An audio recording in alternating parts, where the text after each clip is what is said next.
en Twitter. @ecomedios 1220.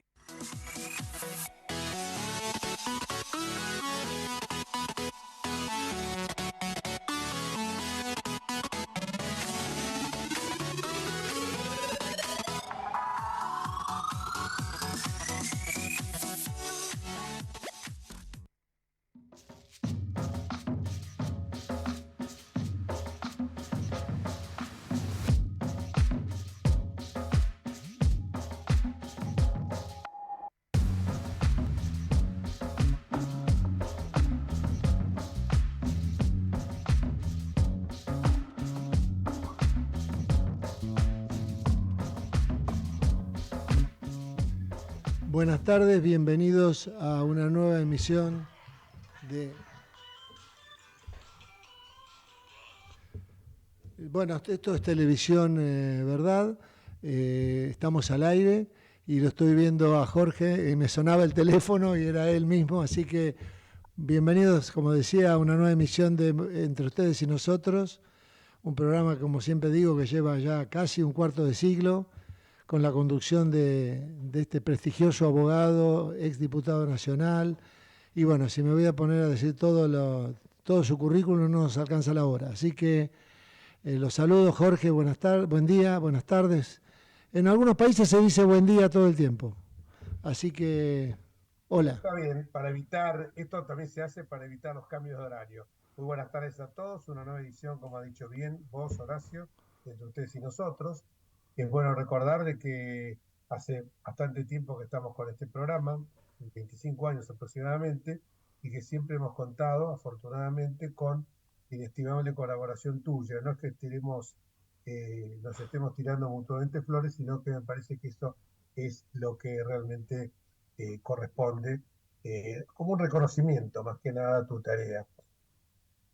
Eh, Dicho esto, vamos a pasar a ver algunos de los temas que hoy vamos a abordar. Me gustaría hacer un pequeño paneo de todo lo que ocurrió en estos días, empezando por el tema de, tristemente, la situación que están viviendo nuestros compatriotas cordobeses por los incendios devastadores en esa provincia, en la provincia mediterránea, y realmente esto a uno lo preocupa porque aparecen siempre manos aviesas, siempre denuncias de personas que cometen hechos ilícitos con el propósito de degradar el terreno y permitir de esa manera el cultivo de explotaciones que a lo mejor son mucho más generosas en cuanto a los beneficios económicos, eh, como puede ser plantaciones de soja. Esto ha ocurrido en otros lugares, acá se detuvieron a 2 personas que andaban con bidones de nafta, aparentemente, y entonces creo que esto es realmente muy, pero muy preocupante porque se está produciendo una degradación constante del medio ambiente. Ustedes piensen que cada vez que se produce un incendio de estas características, estamos frente a situaciones muy preocupantes porque el medio ambiente al degradarse por la menor cantidad de deforestación que hay, se produce alteraciones muy fuertes en el cambio climático. Eh, Esto realmente es muy severo porque después nosotros nos quejamos con esto del calentamiento global, de la saturación que se produce de la huella de carbono y evidentemente conspira con nuestra calidad de vida. Por eso este tema paso inmediatamente al otro tema subsiguiente que se relaciona con este. Y fíjense que los dos temas que voy a abordar ahora se relacionan con este justamente de la degradación del medio ambiente y el cambio climático y el calentamiento global. ¿Por qué? Porque paso a la presentación del presidente de Argentina, de Javier Milei, que comenzó haciendo una crítica muy buena sobre la Asamblea General de la ONU, me estoy refiriendo, sobre cuestiones inherentes a el desenvolvimiento que tuvo en estos 75 años de vida la ONU. Pensemos que la ONU se crea en el año 1949, la guerra había finalizado en 1945, los anteriores intentos que hubo como una famosa Sociedad de las Naciones que se elaboró, que se constituyó allá por el año 1919, luego de la Primera Gran Guerra, no fueron útiles para evitar una segunda conflagración mundial y así tuvimos desgracia del nazismo en 1900, a partir de 1929 aproximadamente, o sea, 10 años después. Y también tuvimos otro de los males que azotaron al siglo pasado, que era el totalitarismo estalinista. Dicho esto, las primeras cuestiones vinculadas con el discurso de Javier Milei fueron, a mi juicio, como una suerte de crítica. Es una organización que a lo mejor no pudo cumplir con todo su cometido. Pensemos que las superpotencias tienen el derecho de veto respecto de las resoluciones que puede tomar la Asamblea General de la ONU o el Consejo de Seguridad. Se arrogan el derecho de veto a cualquiera de ellas, Estados Unidos, Rusia, China, con lo cual pueden cualquier tipo de sanciones aparecer neutralizadas. Pero acá se estaba hablando del pacto del futuro, se estaba hablando de la Agenda 2025, una agenda que se está malinterpretando porque no es una imposición que se le está haciendo a las naciones, sino es abrir el debate sobre una agenda de temas de los más variados. Me focalizo en la no proliferación de armas nucleares con fines bélicos, me focalizo en el cambio climático, soy reiterativo, y el calentamiento global, y me focalizo también en la perspectiva de género y los mecanismos de control de natalidad, entre ellos la legalización del aborto. Y digo esto porque son puntos de partida, no de llegada. Y digo esto también porque quienes se oponen a este tratamiento fueron un minúsculo grupo de naciones, a lo mejor no cuantitativamente, no cuantitativamente, no cualitativamente por el predominio que pueden tener ellas, pero 143 naciones se pronunciaron a favor del tratamiento. Esto no significa, y quiero aclarar esto, porque el hecho de que uno esté hablando del pacto del futuro, de la Agenda 2025, no implica que adhiera a los temas allí tratados. ¿Puedo adherir a algunos? Sí, por supuesto. Entiendo que el deterioro del medio ambiente es totalmente, es una evidencia, no hace falta ser ningún científico para darse cuenta que esta suerte de alteraciones que está produciendo el derretimiento de los hielos en los dos polos evidentemente es producto de una mala utilización del hombre justamente de los recursos naturales. Pensemos nada más especies que han desaparecido, pensemos los millones de toneladas de residuos que aparecen en las costas de los mares, pensemos en la poca calificación de los residuos que todavía existe, esa educación en la gente, en el tratamiento de los residuos en el domicilio. Entonces creo que esto es un tema que no podemos escapar. Esto no significa que por este camino nosotros, digamos, terminemos con todo tipo de industrias, sí, queremos terminar con las industrias no contaminantes, o que el impacto de algunas industrias que puedan llegar a generar un tipo de contaminación sean lo menos violento posible. Por ejemplo, acá mismo en la Argentina, en un momento dado, hubo un señor Cabandier que dijo que la Argentina tenía que un disparate, quemar 20 millones de toneladas, creo que de maíz o de soja, porque esto estaba generando una suerte, un cereal, que estaba generando una suerte del deterioro del medio ambiente porque el tratamiento que se le hacía no era adecuado a las normas que impedían la contaminación del carbono. Y después se demostró que esto no era así, que la Argentina cumplía esos estándares.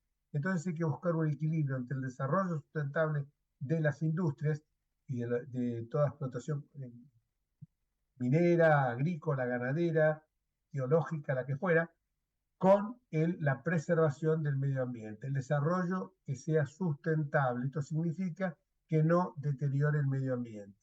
De ahí a aceptar otras cuestiones, yo estoy en contra de la legalización del aborto, lo he expresado públicamente, he votado en contra estoy en contra asimismo de la denominada perspectiva de género, pero esto no significa que yo pretenda cancelar el debate de estas cuestiones, porque sería lo más antidemocrático, lo más antiliberal posible de cancelar estas discusiones. Las discusiones las he dado, las he perdido, las he ganado y ha acatado lo que decía la mayoría de los que votaron en forma diferente a la mía, porque la democracia es saber convivir en la discrepancia, es someternos a reglas de juego donde hay uno que va a finalmente, porque se reduce a una cuestión numérica, va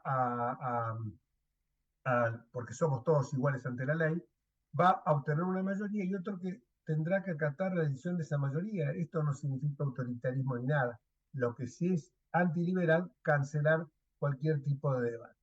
Dicho esto, me parece que el discurso de Milei atacando a las Naciones Unidas, diciendo que es una burocracia infernal internacional que no sirve para nada, y votar finalmente con los peores chicos de la clase o con el eje del mal, por decirlo en un lenguaje más coloquial, hay un trecho grande. Nos abstuvimos nosotros de votar esto juntamente con, escuchen bien los oyentes, por favor, Rusia, China, Corea del Norte, Azerbaiyán, Bielorrusia, Nicaragua, Venezuela, Guinea Oriental, Haití, El Salvador, Bahamas, pero del otro lado, ¿quiénes eran los que estaban votando a favor, no, no del pacto, pero no de los contenidos, de la aprobación de los contenidos de ese pacto, sino de la posibilidad que los contenidos de ese pacto se discutan? Nada más que eso, abrir la discusión, que es sano, saludable, sobre todo cuando uno no puede renegar del multilateralismo, porque la globalización está entre nosotros y llegó para quedarse. ¿Quiénes se votaron a favor de esto? Estados Unidos, Canadá, Japón, toda Europa, incluido la Hungría de Víctor Orbán, el primer ministro de la Hungría, de la República Magyar, que votó en consonancia con esos países, todos los países de nuestra región, excepto los casos que dije que no son los más saludables y lógicos como Nicaragua y Venezuela y Haití. Pero después el resto del continente votó en una dirección para, vuelvo a repetir, debatir estas cuestiones. Y esto me lleva de acá a otro tema, y ya con esto concluyo esto, porque sé que tenemos un invitado justamente muy importante. Concluyo con esto señalando que también el tema se relaciona con el Papa Francisco.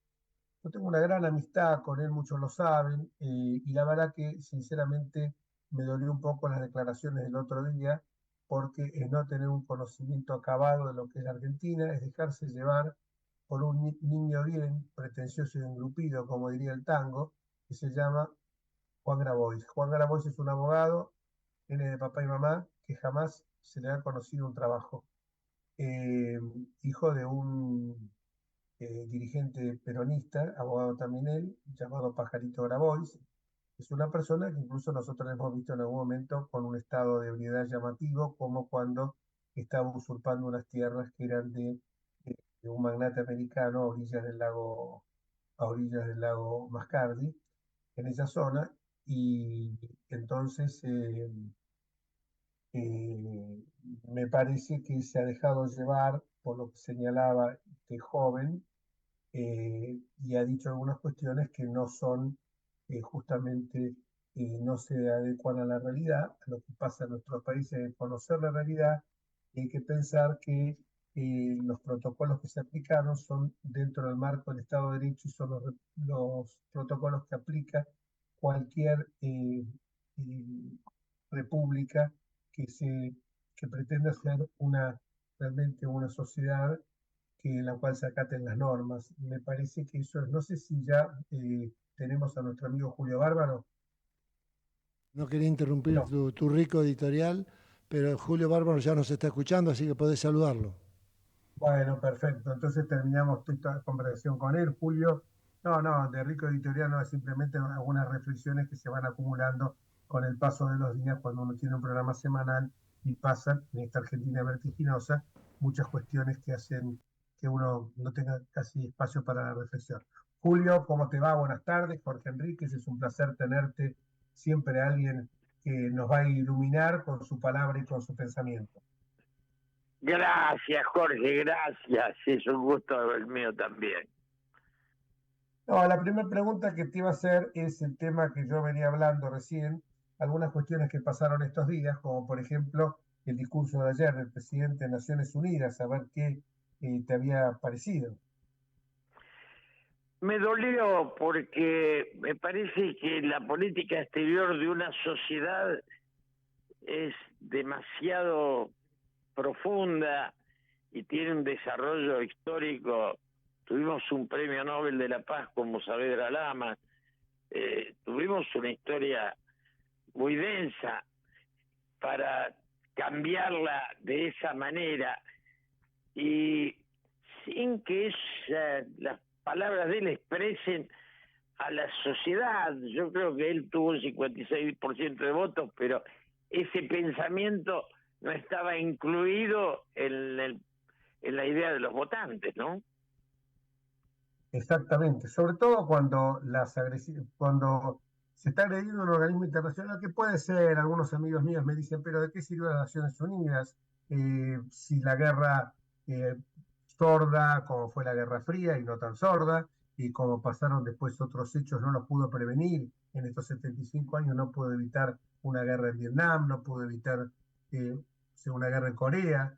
Entonces uno dice, y además el derecho de veto que se roban las cinco potencias, las cinco potencias que están en el Consejo de Seguridad. Pero creo sí, también la Sociedad de las Naciones allá por el año 19 fracasó. Pero yo creo que estos organismos tienen que existir si nosotros pensamos que en un mundo tan globalizado, con las amenazas que tenemos permanentemente, el calentamiento global, me parece que tenemos que tener más marcos de cooperación que de enfrentamiento. Es mi visión, ¿no? El tema central es que las verdaderas políticas son fruto de la coincidencia de una sociedad, no de la expresión de un sector.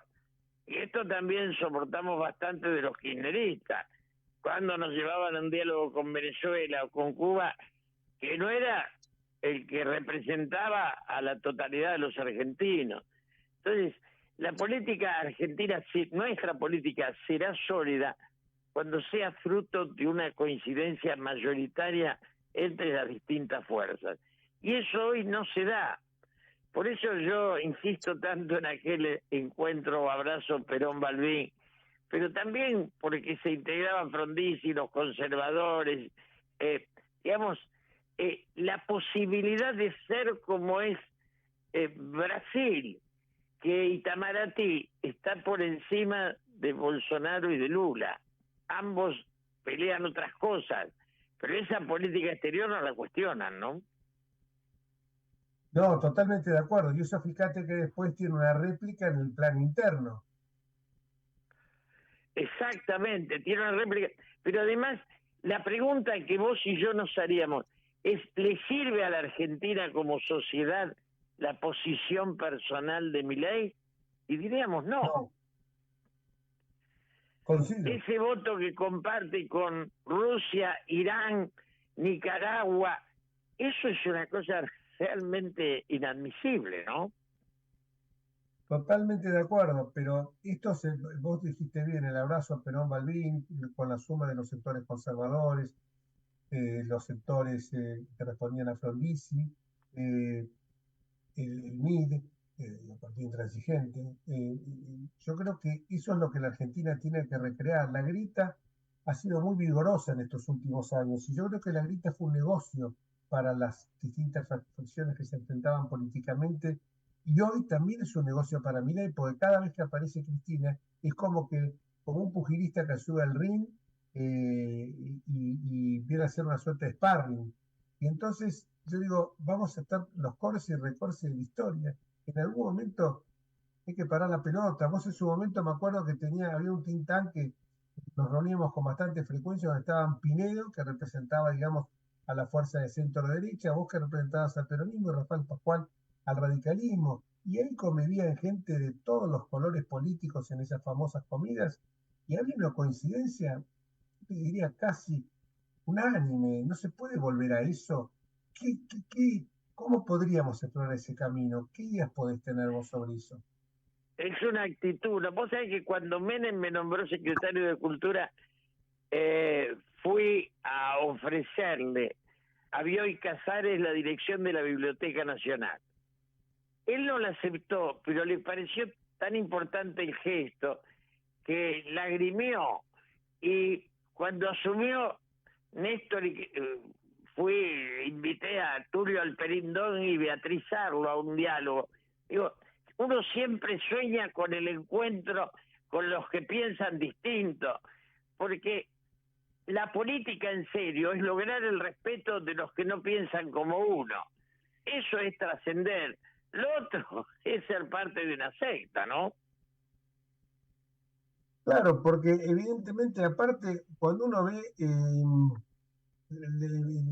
algunas cuestiones, como por ejemplo, cuando el presidente habló el otro día del discurso, de su discurso del presupuesto, a mí me quedó una sensación muy agobiante. No sé vos qué pensás de esto. Lo mismo que vos, yo escribí también eso. El verdadero presupuesto es la convocatoria a la unidad nacional, porque en ese rumbo hay salida, hay solución. Lo otro es imponer un sector cada tanto sobre los demás, y esto todos sabemos que es coyuntural y cada vez dura menos esa sensación. Para darte un dato, cuando De la Rúa dejó de ser presidente, yo lo invité a almorzar, porque me parecía que era parte de mi vida ese dirigente político. Y creo que estas son las cuestiones que hacen a la convivencia, ¿no? Totalmente. Uno después ve que algunas... que esto realmente no es liberalismo, porque las mejores tradiciones del liberalismo de ninguna manera se oponen. Uno lee a Adam Smith, uno lee a Juan Bautista Alberdi, digo, por tomar dos ejemplos, uno de los padres del liberalismo, como fue Adam Smith, o en el orden nuestro, en el orden local, Juan Bautista Alberdi. Uno se pregunta a veces, cuando escucha esto, dice, el verdadero liberalismo es la igualdad de oportunidades. Lo que acá se pretende es una anarquía, una destrucción del Estado. Y un Estado eficiente, con sus funciones esenciales, tiene que existir. Eso es absolutamente así. Y además, hoy los estados son cada vez más fuertes. Lo es Estados Unidos, lo es China, lo es Rusia, lo es la Unión Europea. Digamos, no existe la disolución del Estado, solo sirve para que los grandes grupos económicos se impongan sobre las culturas y no peleen, no luchen por la integración de la sociedad. Una sociedad es rica cuando integra a todos sus habitantes, no cuando sus grandes ricos lo son. Exactamente. Se está ensuciando así, de esta manera, el pensamiento de Alberdi. Se está ensuciando porque parecería que en el sagrado dogma de la oferta y la demanda, para el aprovechamiento de los más poderosos, y esto no estoy hablando porque cuando uno dice estas cuestiones y habla de la justicia social, parece que enseguida te ponen el sello de zurdo, kirchnerista, y la vez pasada leí un artículo que se refería justamente a que la justicia social, uno de los creadores de la escuela austríaca, hablaba que la justicia social no como un fin, sino como el camino a recorrer para dar igualdad de oportunidades a todos, era absolutamente necesario, y que ello no se oponía a las mejores tradiciones del liberalismo. Por eso uno, este liberal que tenemos hoy en el gobierno, libertario, mejor dicho, en muchas cosas no lo entiende. Tiene más de anarquismo que de liberalismo, porque la verdadera libertad está basada en el respeto al pensamiento distinto, al diferente. Y eso es la política, la riqueza de los pensamientos convertidos en un rumbo colectivo, pero no la imposición. En eso había autoritarismo en los Kirchner y ahora lo hay en Milei. Y yo la verdad que me enfrenté con los Kirchner y me enfrenté con Milei. Me enfrento, digamos, creo que ese no es el camino y todos sabemos que eso no se puede estabilizar, este rumbo, ¿no? Totalmente de acuerdo. ¿Cómo ves vos el tema este de aerolíneas y de la universidad, del posible veto del presupuesto universitario? Yo veo en el tema de aerolíneas, yo digo siempre, una cosa es YPF, que hace la identidad nacional, y otra es aerolíneas. Brasil se sacó Varin de encima, Italia se sacó al Italia. La aerolínea es una discusión que se puede tener y que básicamente lo primero es ordenarla de una manera lógica y coherente, donde la nación se imponga sobre los intereses de sus miembros. O sea, lo de aerolíneas es una discusión distinta. Y las universidades, yo defiendo a muerte la Universidad Nacional, pero hay en los últimos años la creación de casi 20 universidades que no las puede sostener, no se puede sostener ni económica ni académicamente, no tienen ni rectores, ni decanos, ni docentes, entonces hay que defender la universidad pública, pero también repensarla para que su nivel no se devalúe. Total, sí, la verdad que uno no puede menos que coincidir con el razonamiento tuyo. Lo de aerolíneas lo comparto, por cierto, o sea, sí, lo entiendo totalmente. Lo como vos dijiste, hiciste una breve reflexión de YPF, YPF bien administrada, YPF se refiere a uno de los recursos más importantes y que dentro de poco, seguramente por el tema de la huella de carbono, la contaminación que produce, toda la energía vinculada con el petróleo va a desaparecer, si irán formas más sustentables. Pero hoy para mí es necesario, sobre todo porque el propio presidente de YPF ha dicho que es absolutamente rentable y bien administrada. O sea que son dos cosas distintas, es bien señalarlo, porque a veces se las pega a propósito.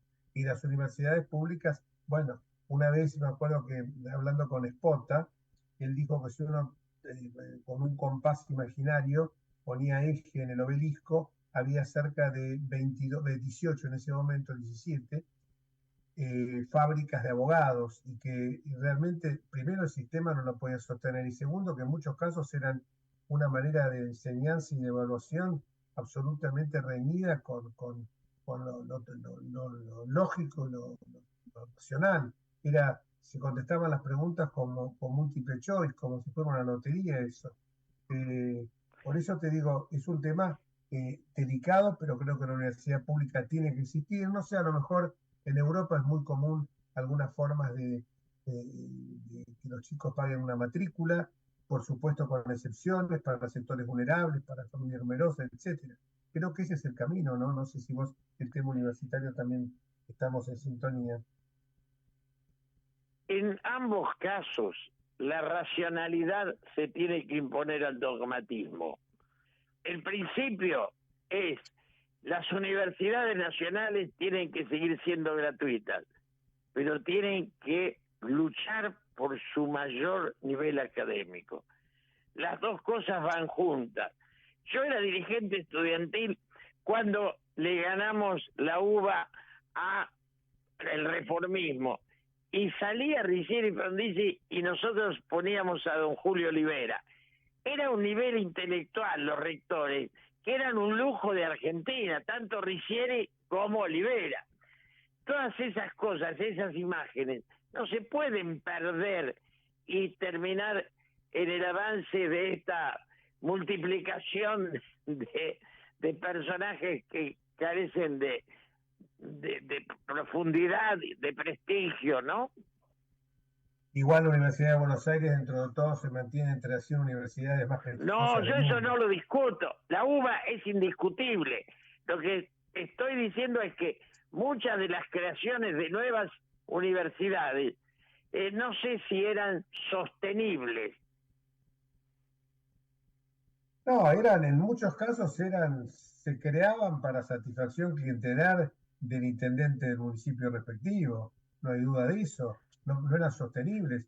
No sé, a lo mejor se da que uno es grande, como vos somos dos tipos grandes, pero uno recuerda lo que era el hospital de clínicas, era un hospital escuela, donde yo me acuerdo que médicos que he conocido se peleaban por tener una residencia en el hospital de clínicas y médicos que eran jefes de cátedra, que era para ellos, te lo ponían en el recetario, jefe de la primera cátedra de cirugía, lo que sea. Hoy se perdió todo eso, lamentablemente, ¿no? Y no, ese y era gratuito en ese prestigio, momento también, ¿eh? claro, ese prestigio de lo público se fue erosionando. Y en eso el kirchnerismo fue muy dañino, porque en alguna medida tomaba el Estado, la idea de la cámpora era que la extensión del Estado era la extensión de su organización. Y eso es irracional y es dañino. Y terminó engendrando esta coyuntura de Milei, en la cual, digamos, es la contracara, pero también la herencia de ese error conceptual del kirchnerismo, ¿no? Muchísimas gracias, Julio. Recomiendo a los oyentes que nos están escuchando, leer un artículo que salió publicado el pasado 22, o sea, el domingo, que pasó, en Infobae de Julio Bárbaro, que se llama La Guerra y la Paz, y es la verdad muy, muy motivador, por cierto. Y ahí ha expresado muchas de las cuestiones que hemos abordado en la tarde de hoy. Muchísimas gracias, Julio, y a disposición como siempre. Un fuerte abrazo, Jorge, y gracias a vos. Gracias, querido. Bueno, Una rica charla con Julio Bárbaro, por cierto. Uno no puede menos de coincidir en lo que estaba señalando él. Puede tener diferencias en algún aspecto, pero uno habla y 90% de las cosas está totalmente de acuerdo con lo que señala este pensador, porque es un pensador realmente. Y vamos a una pausa. Creo que ya es la hora de la pausa, ¿no? correcto, Jorge. Y después volvemos nuevamente con nuestro programa y vamos a tener un constitucionalista invitado, ¿no? Roberto Durreo, el doctor, hablando. Va a estar Durreo por el tema Maduro. Y el doctor Pérez San Martino también. Sí, si entra todo, vamos a intentarlo. Vamos a estar. Ahí sí el que, doctor Durreo va al final, ¿no? Sí, todo esto ocurre en los próximos 20 minutos, así que con corte incluido. Vamos al corte. Vamos. Vamos la radio, somos tu voz. Vamos con Eco, siempre la verdad y la mejor información. El mejor gimnasio te espera. Elegí las clases que quieras. En Unfit vamos a cuidarte. En Unfit venimos a encontrarte. ¿Cómo prevenir dengue, zika y chikungunya? Sin criaderos no hay dengue. Limpia tu patio de objetos que acumulen agua. Elimina agua estancada de recipientes. Reemplaza con tierra o arena el agua de tus flores. Tapa los tanques de agua y cisternas. Tira y perfora llantas para que no acumulen agua. Limpia floreros y bebederos. Recordá, sin criaderos no hay dengue. Intendencia Menéndez. Informate en ecomedios.com. Seguinos en Facebook. Ecomedios Live.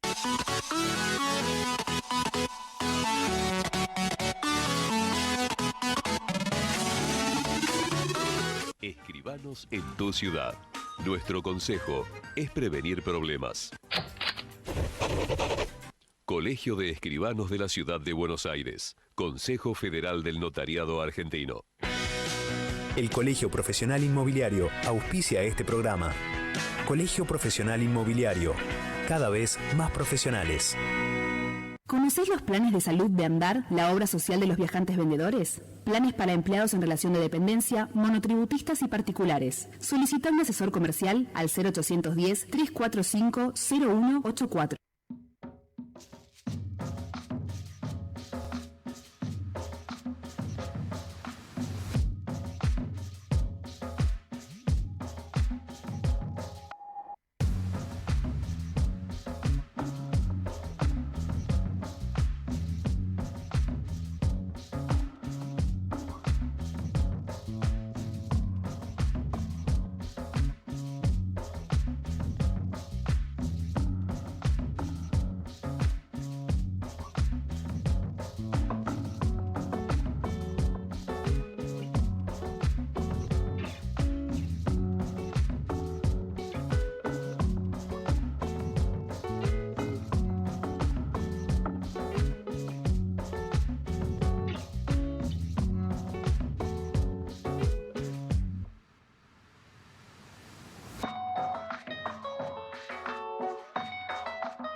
Bueno, después del corte de rigor, seguimos con el programa.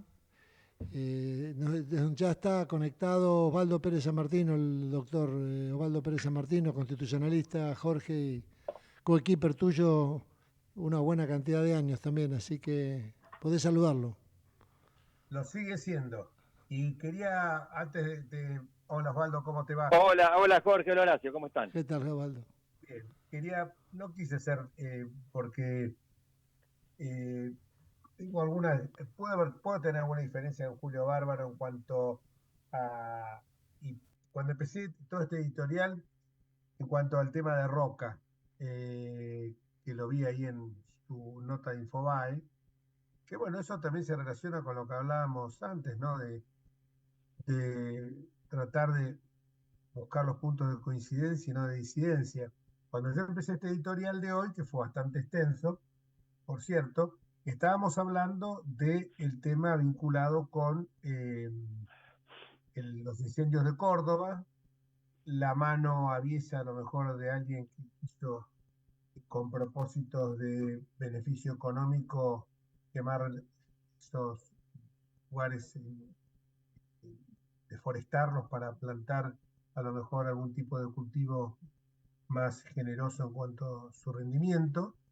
Y esto lo vinculé con el discurso y el pacto del futuro de Milei, y también estaba con el tema del Papa Francisco, con quien yo, saben, tengo una gran relación, pero que evidentemente me produjo una pequeña desazón, una pequeña gran desazón, que se deje llevar por el niño bien, como decía yo, pretencioso y engrupido, que es Juan Grabois. Esto no es que subestime al Papa, pero creo que en cuestiones de fe él es absolutamente infalible, bueno, por lo menos los que profesamos la religión católica, pero en cuestiones políticas su opinión es tan valedera como la de cualquiera de nosotros.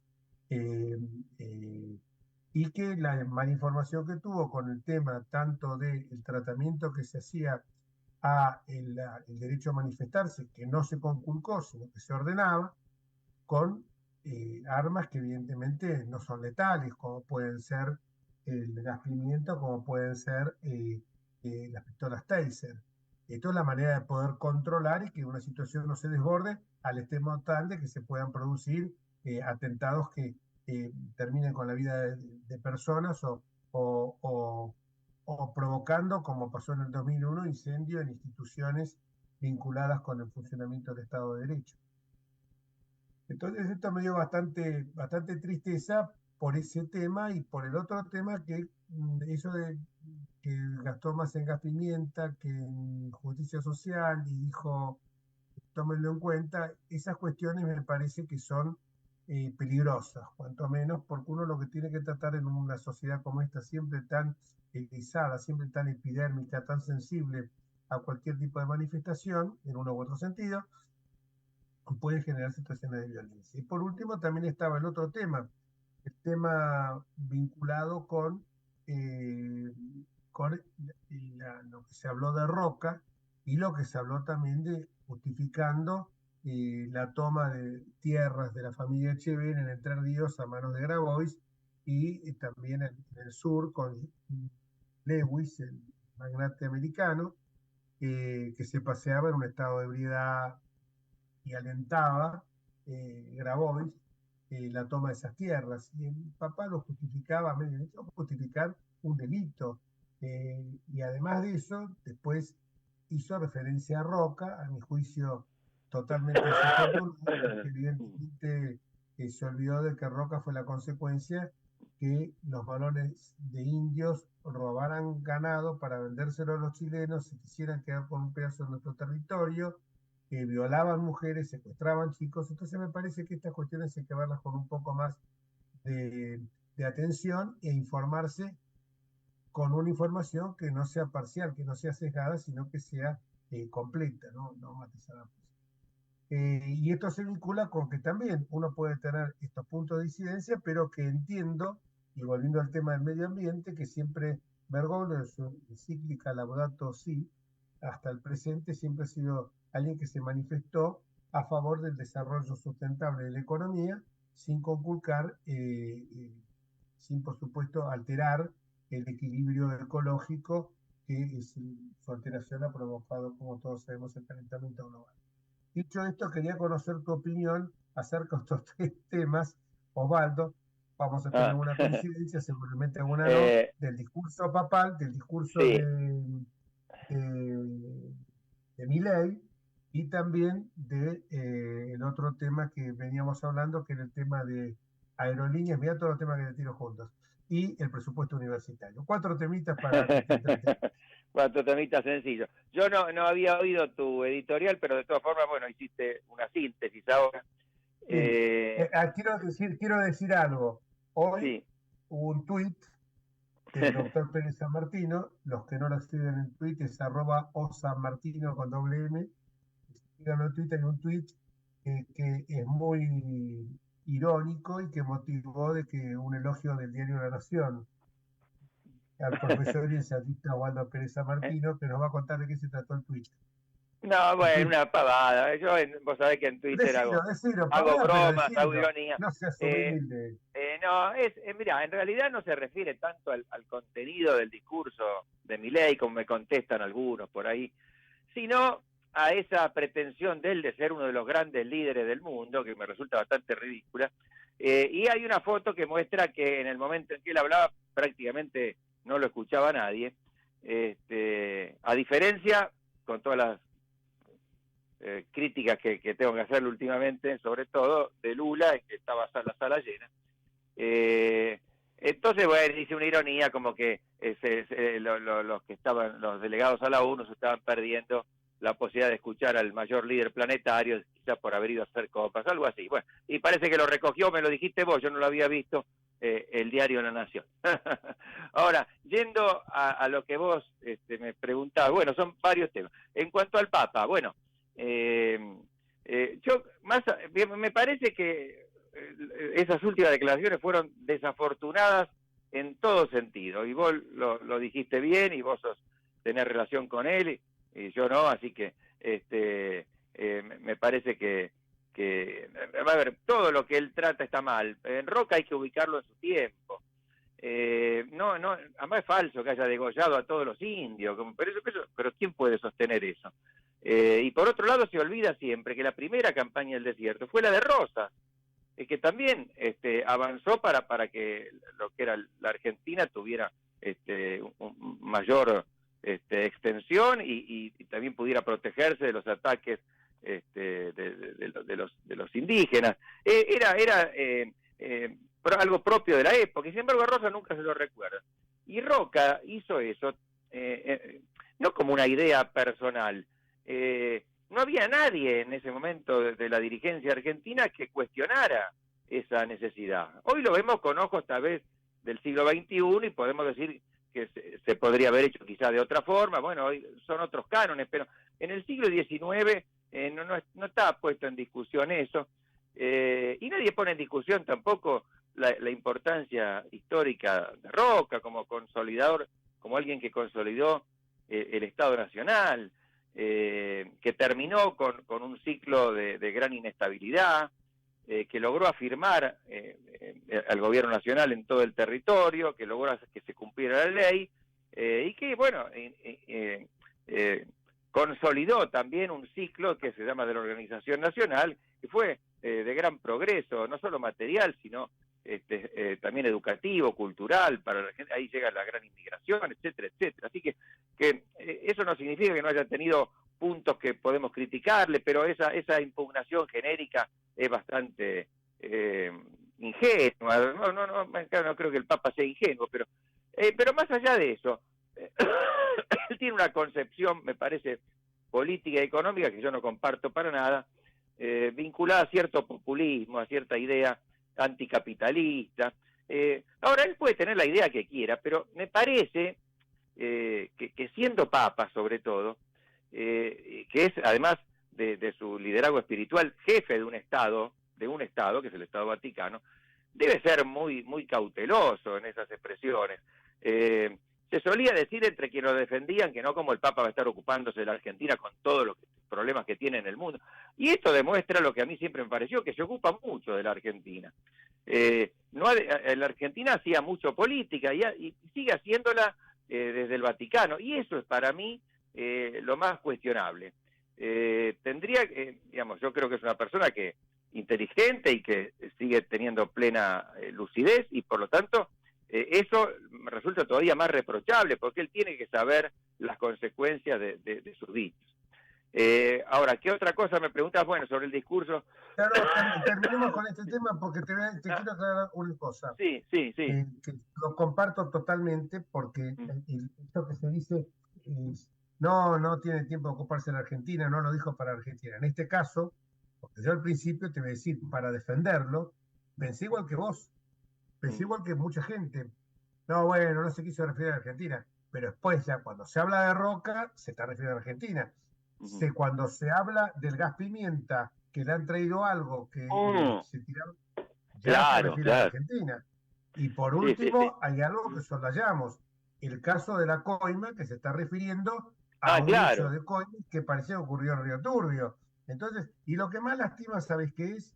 Que por eso, yo con todo el cariño que le tengo, por eso me da más bronca, pero de sazón, qué sé yo, que cuando le preguntaron de Venezuela, dijo que no estaba tan al tanto de lo que estaba pasando en Venezuela. Sí. Lo mismo, Jorge, perdóname, además de esos días, recordá también a quienes recibe, a quienes no recibe, la foto, si se saca la sonrisa. Acordate con Macri esa foto, donde él tenía una actitud muy seria, muy adusta, y frente a otros tiene una sonrisa que casi es una carcajada. Y no es casual, él sabe lo que hace y quiere mandar un mensaje con eso. Entonces se está metiendo, creo que más allá de lo que corresponde, en la política argentina. Y eso sí me parece censurado. Bueno, tema que no coincido totalmente, porque habría para hablar otras cosas más. Yo creo que el ataque a Roca viene por otro lado, por la 1420, pero bueno. Bueno.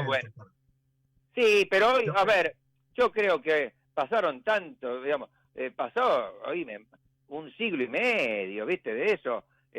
Inclusive el propio Roca, que expulsó al nuncio, le dio no sé si 24 o 48 horas para irse, porque se estaba metiendo en la política argentina cuando se trataba, como decís vos, la ley 1420, educación común. Ya en su segunda presidencia tuvo una actitud más conciliatoria. Es decir, Roca reacciona cuando ve que puede ser debilitada su autoridad por un poder extranjero, pero después, teniendo en cuenta la población mayoritariamente católica de la Argentina y demás, él no tiene una actitud hostil hacia la Iglesia. Así que volver a reverdecer ahora ese conflicto me parece que no tendría ningún sentido. ¿Qué otra cosa? Pero es como una espina. Es como una espina que, y yo te digo una cosa, bueno, sería largo, el tema de la religiosidad, de la separación de la Iglesia y el Estado, que en Uruguay es de tiempo, de la época de Valle de Ordóñez, pero yo veo que hay la gente que profesa una religión determinada, cuando está separada la Iglesia y el Estado, lo veo en el Uruguay. La gente me dice, no, vos no, bueno, yo veo, voy muy seguido al Uruguay, y la religiosidad que tienen en el Uruguay es tanto o más grande que la que se tiene en la Argentina. Está separado totalmente. Y más que en Uruguay, que te puedo dar el caso de los Estados Unidos. Exactamente. En Estados Unidos, de acuerdo a la primera enmienda de la Constitución, no se puede establecer ninguna religión oficial. Pero eso no es algo hostil a la religión, sino que deriva del hecho de que el origen de los Estados Unidos es que llegan, sobre todo muchos puritanos, perseguidos por cuestiones religiosas en Europa. Entonces, ellos lo que no querían es que ninguna religión pudiera perseguir a las otras, y que todas pudieran tener libertad para desarrollar su culto, y ese es el sentido de no establecer ninguna religión oficial. Pero ellos en su vida privada suelen ser bastante religiosos, así que no es un laicismo antirreligioso. Y generosos con el sostenimiento de su culto, porque claro, pero privado, forma privada, claro, cada uno lo sostiene el culto que profesa. Claro. Pasemos al otro tema, el veto universitario, el veto al presupuesto. Mirá, el veto, como lo hablábamos el otro día, es una facultad constitucional. Lo que pasa es que me parece que no puede un gobierno vetar sistemáticamente la ley del Congreso, ¿no? Porque la función primaria de legislar es del Congreso. Porque el gobierno se ha hecho delegar montones de facultades, a través de la ley base, por ejemplo, mediante las que de alguna forma legisla por decretos delegados. Y después, en lo demás, cuando no le gusta, veta. Entonces estamos en una situación de desequilibrio institucional. Yo no sé los números exactos, pero ahí quizá podrías hablar con gente de la universidad que los conoce, pero me parece que hay un serio desfinanciamiento de la universidad y que este proyecto, esta ley, tiende a mejorar eso, digamos, podemos tener muchas críticas a la UBA y otras universidades públicas en muchos aspectos y podemos proponer montones de mejoras.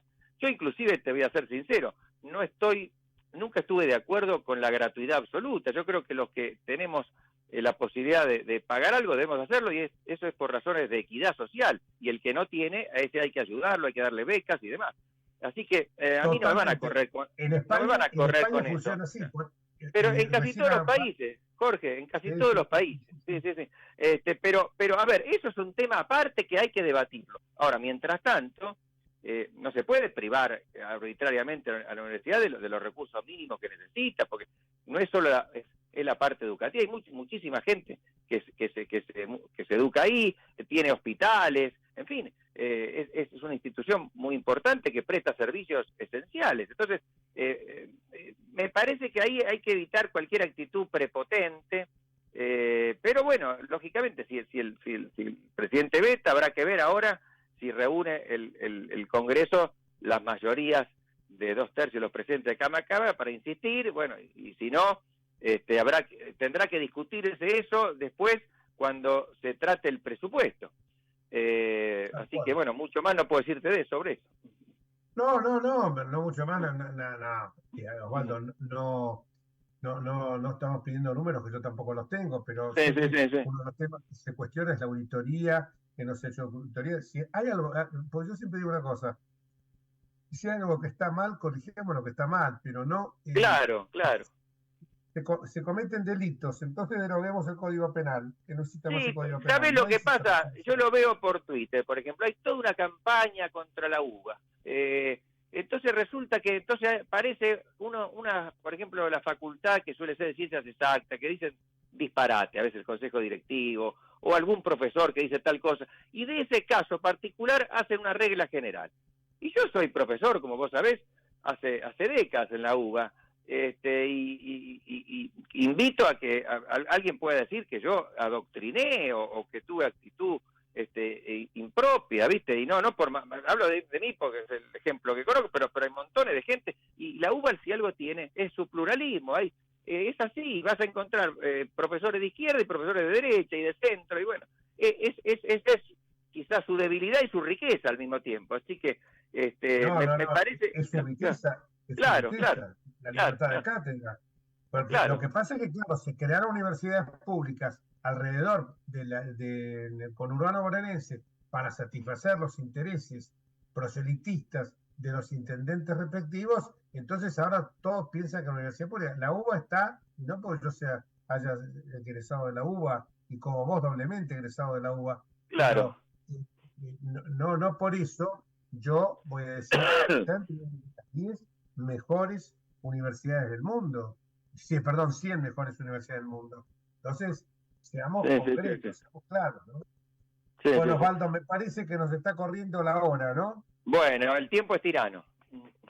Nunca se dijo eso, toda una originalidad.